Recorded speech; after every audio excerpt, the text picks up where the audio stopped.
Welcome back. Appreciate y'all tuning back in like always. Always greatly appreciate it. So today I wanted to share something with you that I did last week. I gave a speech to a local rehab. It was about 50 people. Only thing is, it was over Zoom, so I didn't actually get to experience the full in-person energy that I would have wanted to actually. But, I've never done too many speeches, in front of big crowds, so it was cool to warm up to it. I was looking forward to it, but it was cool to warm up, on Zoom in front of all those people. But the only thing is, I was talking to a black screen. So I didn't get to actually feel the energy and see the facial expressions like I wanted to. They could see me, but I couldn't see them because of the HIPAA Act and the confidentiality. I wasn't supposed to see their faces, which was cool. I mean, I felt like I got my point across, and I kind of wanted y'all to be the judge. And you ought to hear me out, So I gave them about 45 minutes of my story. And I think I only got about 22 minutes of it recorded. So the last 10 or 15 minutes was cut out. I think my camera was full of storage. So I got 22 minutes, the first 22 minutes of it for you. And I hope you enjoy it. Comment, subscribe, like, all the good stuff. Appreciate you.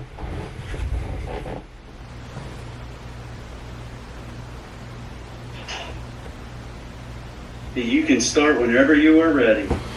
What's up, everybody? I appreciate you guys having me on here. I was invited on here, I assume because of my experience with sobriety, and not only sobriety, but just life choices as well. I've made a lot of bad choices in my life that I've overcame recently. I've been sober now going on about 3.5 years.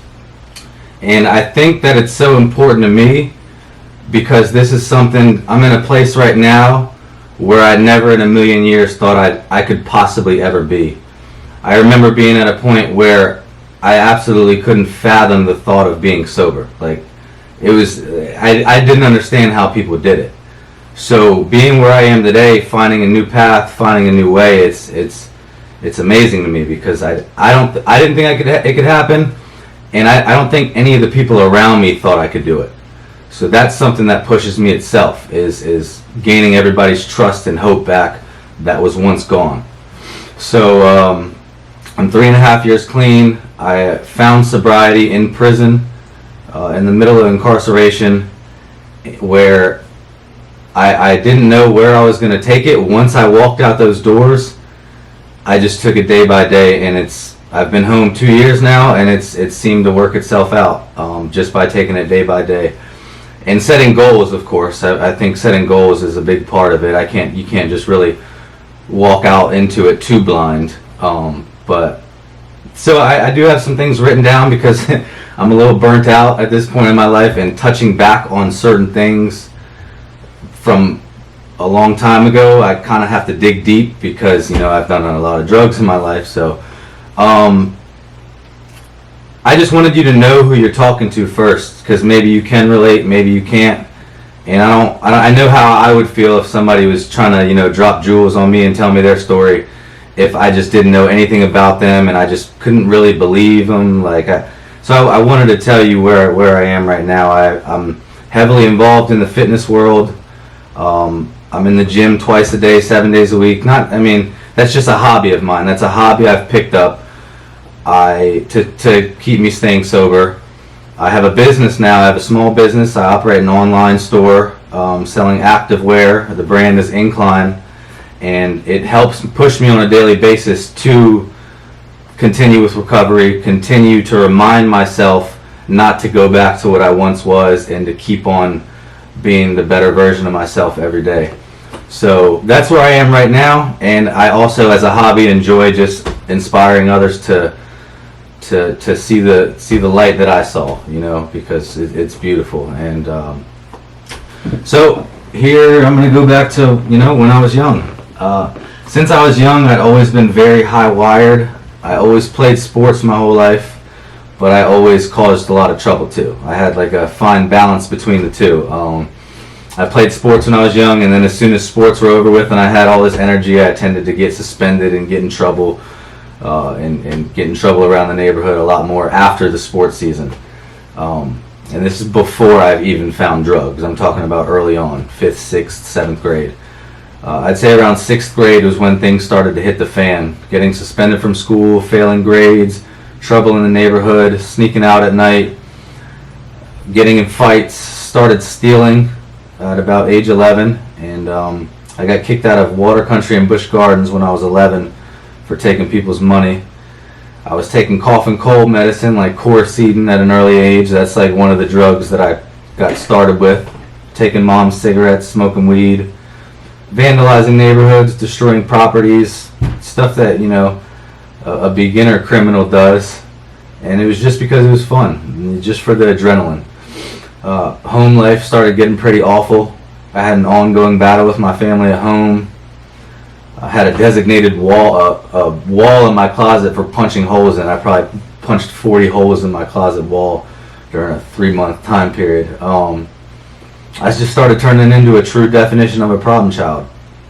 And I once had dreams early on as playing in the NFL one day, and those dreams just slowly started to disappear. With age, my substance abuse started escalating, and so did my crime interests. And I think that substance abuse, I want to touch on like my criminal ways as well as my sobriety, because I just feel like it all goes hand in hand. And I don't think you can do, I think it all goes together. I think your criminal interests start to disappear once you become sober, and I think your criminal interests, start to appear once you start doing drugs. It's like it goes hand in hand, and I don't know why, but it's just opposite lifestyles. And I've literally changed everything about, I can't do half and half. So that's one thing that I had to literally cut. And it's so hard it wasn't, I had a head start. So that's the only thing. I was in prison, and I did 2.5 years this time after 2 other terms. I mean, I did almost 6 years of my adult life. I'm 28 now. I started going to jail. I mean, I've done detention center time when I was in group homes and detention centers and house arrest all through juvenile 10th grade. I'll get back into that, but and then as soon as I turned 18, I caught my first felony case, and I started doing time ever since. So I've done about 6 years in the past 10 incarcerated. And I think it just hit a time where I just got sick and tired of it. I just started seeing there's no other end to it. There's no other end. It ends the same way, and I'm just thankful that I was able to live through it, because most people, at the rate that I was going, most people don't live through that. Most people either experience a lot of jail time or they just die. So I made it through, and so that's another reason I'm grateful. And maybe it came with age and growth, that I finally realized it after, it took me to age 26, halfway through my incarceration, that I was finally like, I'm blessed. Why don't I realize this? And with substance abuse, everything escalated. By high school, I got into gangs. I started robbing people, hurting people, fighting more. I started drinking about 9th grade, smoking more weed, and I was just off to the races. Group homes, detention centers, running away from home. Remind you, I have a good home too. I have a good family with a lot of support. So I chose that path early on. I don't know why. I've always been diagnosed with ADHD, bipolar, and I think I was easily influenced early on. And I was the black sheep, and it's pretty much a mystery. And before anybody says, because I've had people say, well, Kev, man, it's not easy to change where I can't do that like you can because of the support you have. And I didn't always have support. I mean, when I was doing the wrong thing, my family and everybody disowned me. So I had to fend for myself in the streets. So whether you have family or not, I don't believe that that's an excuse. I don't have family like you have. I don't have the support. Because if you're doing the right thing, regardless of the family and support, people are going to support you.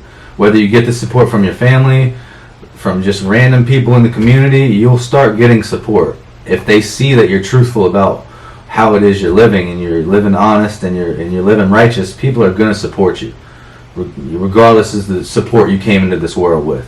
So I just happen to have family who finally, trust me again, and it's not like they give me everything I ask for. They're just there for me. They pick up the phone when I need them, and so people will start supporting you once you get back on the right track, and once they start to believe you. Now you let months go by, and months isn't enough time. You got to show people. You might have to let a couple years go by. Things take time. Trust and all that, it takes time, as well as sobriety. Sobriety, being able to kick those habits. I had a friend who just passed away. He was in the Farley Center, my best friend. He was in the Farley Center. He checked in for 2 weeks. He was a heroin addict. He did every drug you could think of. He was a high-level achiever in life, too. He actually made it to professional sports. He checked into Farley Center for 2 weeks thinking that was going to be enough. He got out. He went right back to using probably a month after he got out. He went to another rehab in California for a month. For not even 30 days, maybe 22, 23 days. He got out, he just died. He died 7 days after he got out. And so time it's hard to wait it out. It really is. I'm blessed that I was actually able to get incarcerated and have that, So where you are right now, I don't know anybody's stories or why you're in there, but time is everything, man. You got to just let time just work itself out, and 30 days isn't going to be enough. You're going to get out and you're going to have those cravings. You're not going to want to kick those old friendships. You might have to move. I literally got out of prison and came right back to the same place. I live in Newport News now, but I work at the exact same job that I left before I went to prison.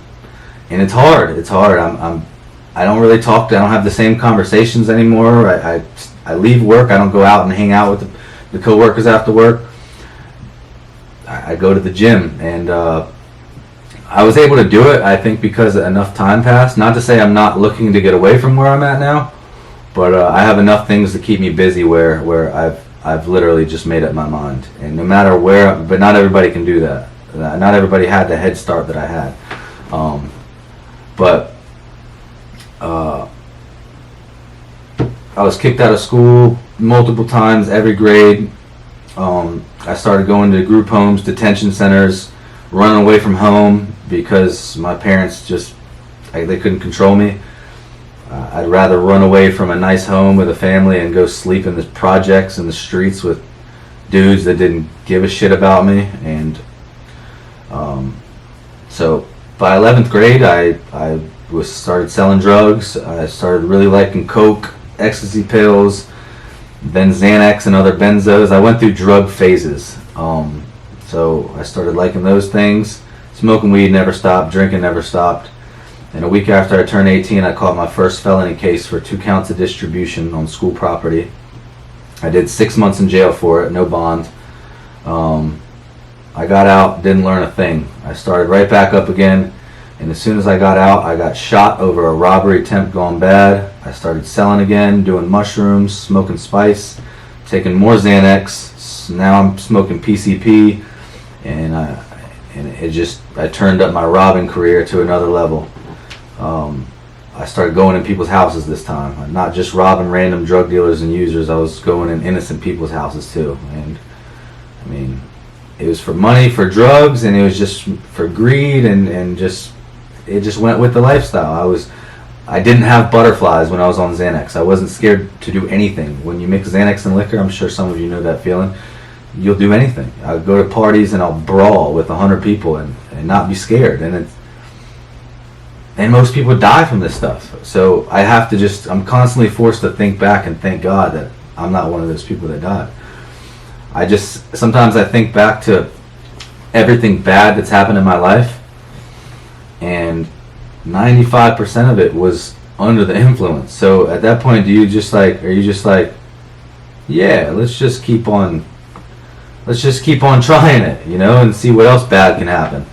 I finally realized once I had enough sober time that everything bad that's ever happened when I was fucked up. Excuse my language, but it's like, at what point are you just dumb when you keep doing it? Like, are you like mentally ill if you just keep on going against something that just doesn't work? So I finally realized that using it some people can do it moderately, and I admire the people that can. I'm just not one of those people. So I just turn up to the max. So I realized that that's just not for me, you know. And I don't think it's for anybody. And I don't think it's just not for somebody like me who has high adrenaline and high energy and ADHD. I think it does. Now, some people can have a moderate drink. Cool. You know, there's a lot of successful people that still smoke weed. There's rappers, but it depends what you're trying to do in life. You know, I know a guy that raps right now, and he was sober with me for a year. He went to jail, got out, sober with me for a year, and he likes rapping. He couldn't rap. He started rapping, and he's around these rappers and that type of people, and he's a pill addict. So he starts doing pills again, and then he just went to jail for a second DWI because he crashed his car while under the influence of Percocet and Xanax mixed together, and he crashed, and then he refused the blood test. So some people just can't go into those environments. You just can't. Some people, drugs aren't for anybody, but some people can have a drink and be cool. Just know that, and if you're in there, I don't think obviously it doesn't work for you either, because there's a reason you're at where you're at. So yeah, I'm smoking Xanax, I'm mixing Xanax and alcohol, smoking dippers, anything to make the remaining butterflies go away on a daily basis. I couldn't keep a job. I didn't actually want to. I lived life every day without a care in the world, and I just didn't bother to think of ahead of time. I just didn't know what the future was.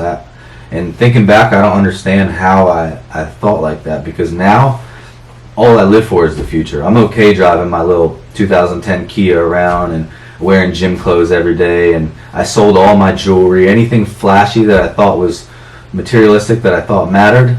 I don't care about that anymore. I mean, it's cool to look nice, don't get me wrong. I still like to keep myself well groomed because it builds confidence, you know. It makes you confident. Like, I probably wouldn't want to talk right now if I didn't just get a haircut the other day, and you know what I mean? Like, the gym keeps you looking nice too. I mean, that's another thing that builds confidence. So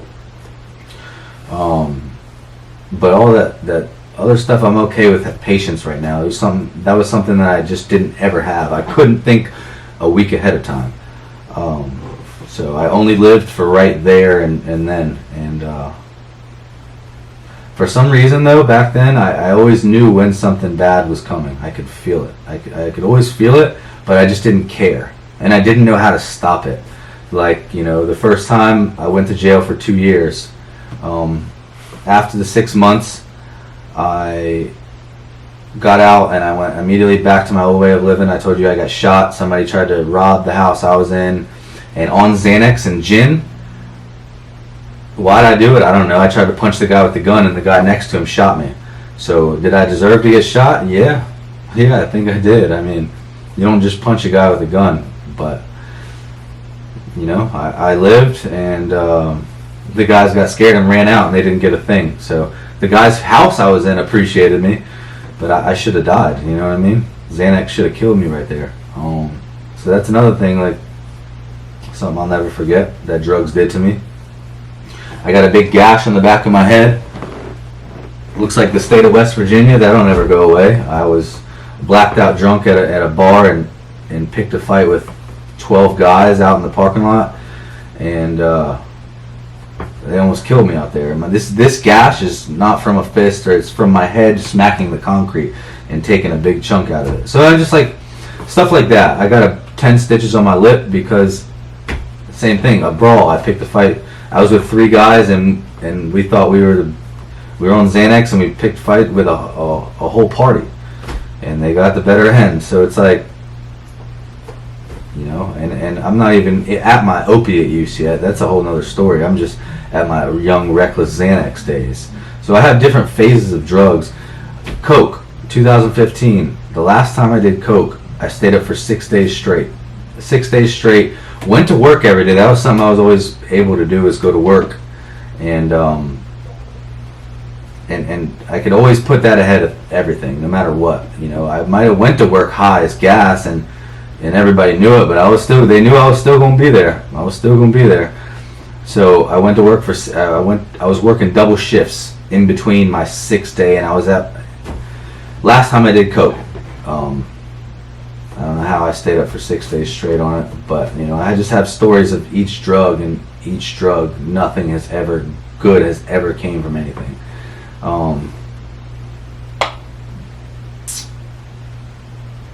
I always knew when something was coming. So what I was doing, when I was taking Xanax and mixing liquor, we were going out kicking doors in. It got to at first we were planning them, and then it got to a point where we just got comfortable. That's another thing with drug use and crime, and you just get comfortable after a while. Things aren't exciting enough. You always need it to be more and more exciting, because you'll get bored after a while. Even if it's not boring, you'll get bored and you'll want more excitement. So we were going out 3 times a week and finding any house we could go in. It didn't even matter what we thought they had, and they were watching me. The police were watching me. When I got shot, the investigators came in because they were investigating me in that case like I was the robber, even though I was the victim. I just happened to do something stupid to get shot.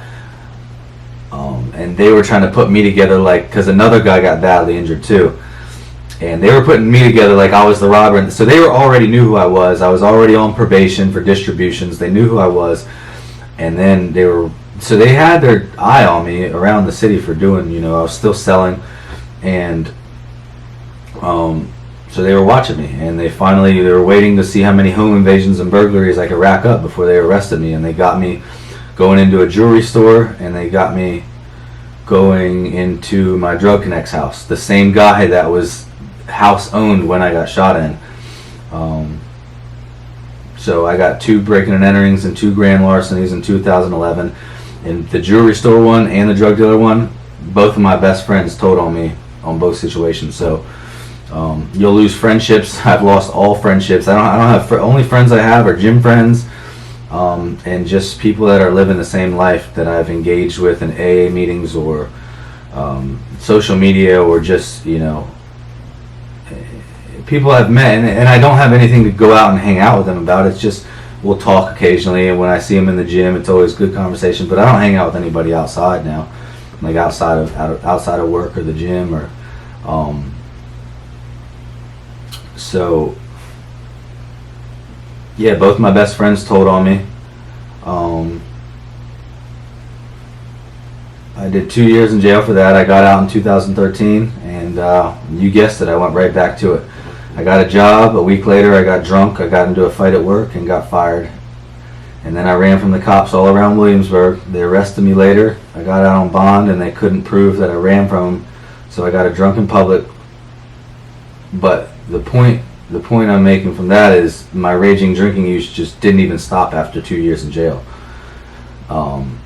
And it wasn't long after that the street life called me back. I even went into a few more houses. I had a huge scare after the last house I went into, and I vowed from that point on that I'd never steal anything again for the rest of my life. So I haven't even stolen as much of a pack of gum since 2013. So my stealing career ended then.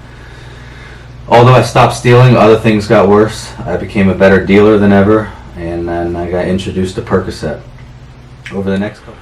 Well, hopefully y'all enjoyed it. I wish that last 10 minutes didn't get cut out. I really felt like I touched on some good points. But hey, you got the gist of it.